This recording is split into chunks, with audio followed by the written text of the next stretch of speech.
કોયડો 7.5 NO2 શા માટે દ્વિઅણુ બનાવે છે?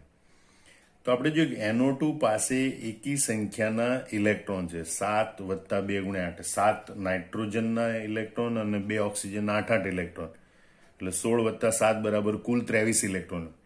અથવા સંયોજકતા ઇલેક્ટ્રોન જોવા હોય તો નાઇટ્રોજનના 5 સંયોજકતા ઇલેક્ટ્રોન અને 2 ઓક્સિજનના મળીને કુલ 12 સંયોજકતા ઇલેક્ટ્રોન બરાબર 17 સંયોજકતા ઇલેક્ટ્રોન હોય. એ સંયોજકતા ઇલેક્ટ્રોનની ગોઠવણી લુઈસ બંધારણ પ્રમાણે કરવામાં આવે તો એમ માલુમ પડે કે ભાઈ ભાગીદારીના મળીને પણ નાઇટ્રોજન પરમાણુની આસપાસ 2, 2, 4, 2, 6 અને 7 ઇલેક્ટ્રોન થાય. એટલે NO2 અણુમાં નાઇટ્રોજન પરમાણુની સંયોજકતા કોષમાં 7 ઇલેક્ટ્રોન ધરાવે. એટલે કે એનું અષ્ટક પૂર્ણ થયેલું નથી અને માટે NO2 અણુ એ વિશિષ્ટ વિષમ અણુ તરીકે વર્તે છે જે થોડા પ્રમાણમાં અસ્થાયી હોય. હવે એ સ્થાયીતા પ્રાપ્ત કરવા માટે અહીંયા અષ્ટક પૂર્ણ કરવા માટે 1 ઇલેક્ટ્રોનની જરૂર હોય એટલે 2 અણુ એકબીજા સાથે જોડાય. એ જોડાવાની પ્રક્રિયા છે એને ડાયમરાઇઝેશન કહેવાય. 2 અણુ જોડાવા ડાય એટલે 2 અને ભેગા થવા એટલે મરાઇઝેશન થવું. અહીંયા ડાયમરાઇઝેશન થી બેકી સંખ્યામાં ઇલેક્ટ્રોન ધરાવતા વધુ સ્થાયી N2O4 અણુમાં એ રૂપાંતર પામી શકે જેમાં નાઇટ્રોજન પરમાણુની આસપાસ 2, 2, 4, 2, 6 અને 2, 8 એમ 8 ઇલેક્ટ્રોનો એટલે કે અષ્ટક રચના પૂર્ણ થયેલી હોય જે NO2 કરતા N2O4 અણુ વધુ સ્થાયી છે. આમ NO2 અણુ છે એના કરતા વધુ સ્થાયી એવા N2O4 અણુમાં રૂપાંતર પામવાની વૃત્તિ ધરાવે અને માટે NO2 અણુ આવો N2O4 જેવો દ્વિઅણુ બનાવી શકે છે. ફરીથી એકવાર જોઈ લો NO2 પાસે એકી સંખ્યાના ઇલેક્ટ્રોન છે બરોબર. તેથી નાઇટ્રોજન પરમાણુની સંયોજકતા કોષમાં NO2 અણુમાં રહેલા નાઇટ્રોજન પરમાણુની સંયોજકતા કોષમાં તે 7 ઇલેક્ટ્રોન ધરાવે છે. આમ NO2 અણુ છે એ વિશિષ્ટ વિષમ અણુ તરીકે વર્તે જે થોડા પ્રમાણમાં ઓછો સ્થાયી હોય અને ડાયમરાઇઝેશન પ્રક્રિયાથી તે બેકી સંખ્યામાં ઇલેક્ટ્રોન ધરાવતા અને વધુ સ્થાયી હોય એવા N2O4 અણુમાં રૂપાંતર પામે છે. આમ NO2 અણુ છે એ દ્વિઅણુ બનાવી શકે છે. કોયડો 7.6 કેવી રીતે સાબિત કરી શકાય કે pH3 સ્વભાવે બેઝિક છે? તો એની એક પ્રક્રિયા છે. જો બેઝ હોય તો એસિડ સાથે પ્રક્રિયા કરે, એસિડ હોય તો બેઝ સાથે પ્રક્રિયા કરે.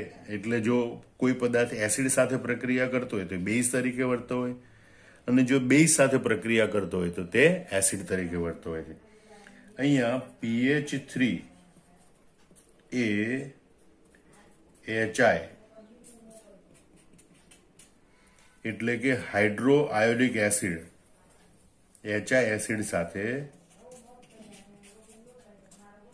પ્રક્રિયા કરી PH4I ફોસ્ફોનિયમ આયોડાઇડ બનાવે છે જે દર્શાવે છે કે pH3 બેઝ છે. આપણે આવી રીતે પણ પ્રક્રિયા દર્શાવી કે pH3 એની પર એક અબંધકારક ઇલેક્ટ્રોન યુગ્મ હોય H+I- હાઇડ્રોજન આયોડાઇડ અથવા તો હાઇડ્રોઆયોડિક એસિડ સાથે પ્રક્રિયા કરે ત્યારે ઇલેક્ટ્રોન યુગ્મ પ્રોટોનને આપે.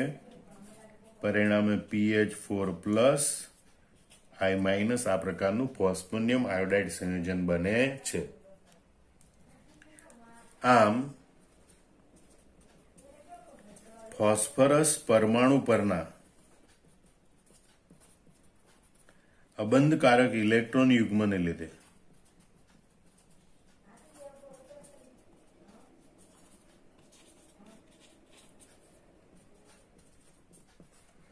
pH3 એ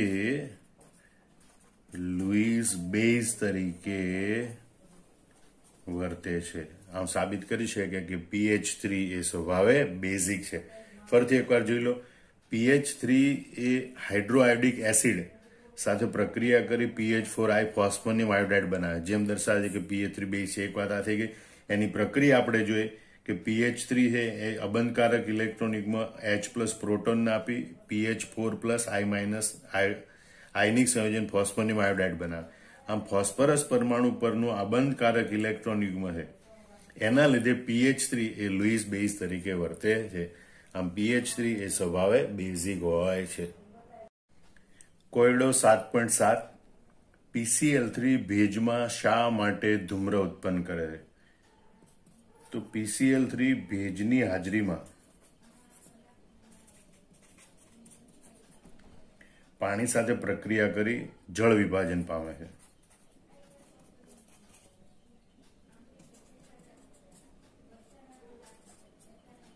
એટલે ફોસ્ફરસ ટ્રાયક્લોરાઇડ એ ભેજની હાજરીમાં જળ વિભાજન પામે છે. પરિણામે તે HCl ની ધૂમ્ર ઉત્પન્ન કરે છે. યાદ રાખજો, ફોસ્ફરસ ટ્રાયક્લોરાઇડ એની આપણે પ્રક્રિયા લખીએ PCl3 પ્લસ H2O, જળ વિભાજનમાં H પ્લસ અને OH માઇનસ. આ પૈકીના 3 અણુઓ ક્લોરીન, ફોસ્ફરસ ટ્રાયક્લોરાઇડ 3 ક્લોરીન આ H પ્લસ ને આપી દે એટલે 3 HCl બને અને 3 OH ફોસ્ફરસ સાથે જોડાય અને એટલે બને H3PO3. આમ HCl ની ધૂમ્ર ઉત્પન્ન થાય છે. ફરીથી યાદ રાખી લો, PCl3 છે એ ભેજની હાજરીમાં જળ વિભાજન પ્રક્રિયા કરે, પરિણામે સ્વરૂપે તે HCl ની ધૂમ્ર ઉત્પન્ન કરે છે. કોયડો 7.8 PCl માં બધા 5 બંધો સમતુલ્ય છે. તમારા જવાબનું વાજબીપણું સમજાવો. PCl5 છે એ ત્રિકોણીય દ્વિપિરામિડલ બંધારણ ધરાવે છે, જે આકૃતિમાં દર્શાવેલું છે. એમાં 5 PCl બંધ છે એ સમતુલ્ય હોતા નથી. અહીં પ્રશ્ન પૂછે છે, PCl માં બધા 5 બંધો સમતુલ્ય છે? ના, 5 PCl બંધ સમતુલ્ય હોતા નથી. 3 નિરક્ષીય એટલે કે વિષુવવૃત્તીય 3 PCl બંધો છે એ સમતુલ્ય હોય છે. વળી એમની વચ્ચે 120 અંશનો ખૂણો હોય. અહીંયા દરેક PCl બંધ વચ્ચે 120, એટલે આ ત્રણેય બંધો પ્રમાણમાં એકબીજાથી દૂર છે, એટલે તેમની વચ્ચે અપાકર્ષણ ઓછું. યાદ રાખજો, જેમ આકર્ષણ બળ વધુ હોય એમ પરમાણુ નજીક ગોઠવાય એમ બન લંબાઈ ટૂંકી હોય. આકર્ષણ બળ વધુ હોય તો બન લંબાઈ ટૂંકી હોય, એમ અપાકર્ષણ બળ ઓછું હોય તો પણ પરમાણુ નજીક ગોઠવાય અને બન લંબાઈ ટૂંકી હોય. અહીંયા 3 બંધો એકબીજાથી શક્ય એટલા દૂર છે, એટલે તેમની વચ્ચે અપાકર્ષણ ઓછું હોય, માટે ત્રણેય બંધ પ્રમાણમાં ટૂંકી બન લંબાઈ ધરાવતા હોય અને એટલે નિરક્ષીય બંધો છે એની બન લંબાઈ 202 પિકોમીટર જેટલી હોય. જ્યારે 2 અક્ષીય બંધો છે PCl ઉપર નીચે, જે આ સમતલની ઉપર અને નીચે આવેલા અક્ષીય બંધો છે એ આ નિરક્ષીય બંધો કરતા જુદા છે. તેઓ ત્રણેય નિરક્ષીય PCl બંધ સાથે 90 અંશના ખૂણે હોય અને એટલે એ આ ત્રણેય બંધથી પ્રમાણમાં 90 અંશના ખૂણે એટલે કે નજીક છે, એટલે વધુ અપાકર્ષણ અનુભવે. માટે આ ક્લોરીન પરમાણુઓ થોડા દૂર ગોઠવાય, માટે તેમની બન લંબાઈ થોડી વધારે હોય છે અને એટલે અક્ષીય PCl બંધોની બન લંબાઈ 240 પિકોમીટર હોય છે. આમ 5 PCl બંધ સમતુલ્ય હોતા નથી. 3 PCl બંધ છે એ નિરક્ષીય બંધ છે, જે 202 પિકોમીટર બન લંબાઈ ધરાવે છે. બાકીના 2 અક્ષીય PCl બંધ છે 240 પિકોમીટર બન લંબાઈ ધરાવે. ફરીથી એકવાર જોઈ લો, PCl એ ત્રિકોણીય દ્વિપિરામિડલ બંધારણ ધરાવે છે. એમાં 5 PCl બંધ સમતુલ્ય હોતા નથી. 3 નિરક્ષીય PCl બંધો સમતુલ્ય હોય છે અને બાકીના 2 અક્ષીય બંધો PCl બંધો છે એ આ નિરક્ષીય બંધો કરતા જુદા હોય છે અને એમની બન લંબાઈ નિરક્ષીય બંધોની બન લંબાઈ કરતા વધારે હોય છે. આવું પાઠ્યપુસ્તકમાં લખ્યા પ્રમાણે સમજાવવાનું. વધારે આ સમજૂતી લખી છે તમને સમજાવવા માટે લખી છે કે અહીંયા આ PCl બંધો 120 અંશના ખૂણે હોય, એકબીજાથી દૂર હોય, અપાકર્ષણ ઓછું થાય એટલે એમની બન લંબાઈ પ્રમાણમાં ટૂંકી હોય. અક્ષીય બંધો છે એ આ ત્રણેય બંધો સાથે 90 અંશના ખૂણે હોય, પ્રમાણમાં નજીક હોય, એટલે આ બંને બંધમાં રહેલા ઇલેક્ટ્રોન યુગ્મ વધુ અપાકર્ષણ અનુભવે માટે દૂર ગોઠવાય અને માટે અક્ષીય PCl બંધની બન લંબાઈ વધારે હોય છે. આમ PClમાં રહેલા બધા 5 બંધો છે એ સમતુલ્ય હોતા નથી. કોયડો 7.9 જોઈએ. તમે H3PO2 ની સંરચનાના આધારે એની રિડક્શન કરતા વર્તણૂક કેવી રીતે સ્પષ્ટ કરી શકશો? તો આપણે કહીએ કે ભાઈ જેમ ફોસ્ફરસના ઓક્સો એસિડમાં pH બંધની સંખ્યા વધારે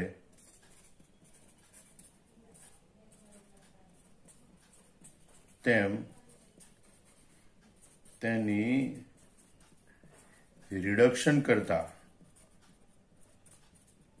તરીકેની પ્રબળતા વધારે. યાદ રાખજો, જેમ પીએચ બંધની સંખ્યા વધારે હોય એમ રિડક્શન કરતા તરીકેની પ્રબળતા વધારે હોય. H3PO2 ના બંધારણમાં, બાજુમાં બંધારણ દર્શાવ્યું છે, એમાં બંધારણમાં દર્શાવ્યા મુજબ તેમાં 2 પીએચ બંધની હાજરી છે અને માટે તે પ્રબળ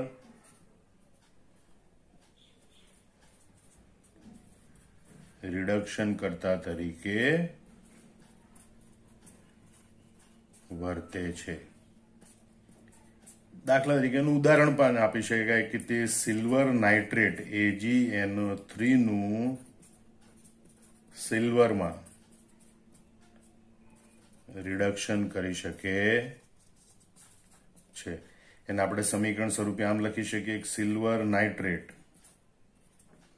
એની જ્યારે H3PO2 હાઇપોફોસ્ફરસ એસિડ સાથે પ્રક્રિયા કરવામાં આવે ત્યારે સિલ્વર નાઇટ્રેટનું સિલ્વરમાં રિડક્શન થાય અને H3PO2 પોતે ઓક્સિડેશન પામી અને ફોસ્ફોરિક એસિડ બનાવે. નાઇટ્રેટ આયન પ્રેક્ષક આયન છે, એને સંતુલિત કરવા માટે HNO3 અણુ લખવાના અને ઓક્સિજનને સંતુલિત કરવા માટે H2O અણુ લખવાના.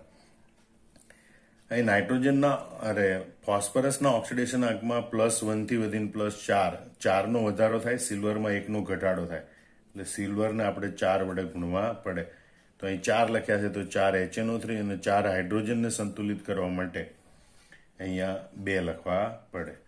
આમ 412, 414 આ પ્રમાણે સમીકરણ પણ યાદ રાખવાનું. ટૂંકમાં આ હાઇપોફોસ્ફરસ એસિડ છે એ સિલ્વર નાઇટ્રેટનું સિલ્વરમાં રિડક્શન કરે છે, એ પણ એનો રિડક્શન કરતા તરીકેનો ગુણધર્મ સ્પષ્ટ કરે છે. આમ ફરીથી જોઈ લો, ફોસ્ફરસના ઓક્સિડમાં જેમ પીએચ બંધની સંખ્યા વધારે હોય એમ એની રિડક્શન કરતા તરીકેની પ્રબળતા વધારે હોય. H3PO2 એનું આ બંધારણ દર્શાવેલું છે, એમાં દર્શાવ્યા મુજબ એમાં 2 પીએચ બંધ આવેલા છે, બરોબર. માટે H3PO2 એ પ્રબળ રિડક્શન કરતા તરીકે વર્તે છે. એનું એક ઉદાહરણ આપ્યું છે કે સિલ્વર નાઇટ્રેટ સંયોજન છે એનું સિલ્વર ધાતુમાં રિડક્શન કરી શકે છે. એનું આ સમીકરણ પણ તમારે યાદ રાખવાનું. આમ H3PO2 એ પ્રબળ રિડક્શન કરતા તરીકે વર્તે છે.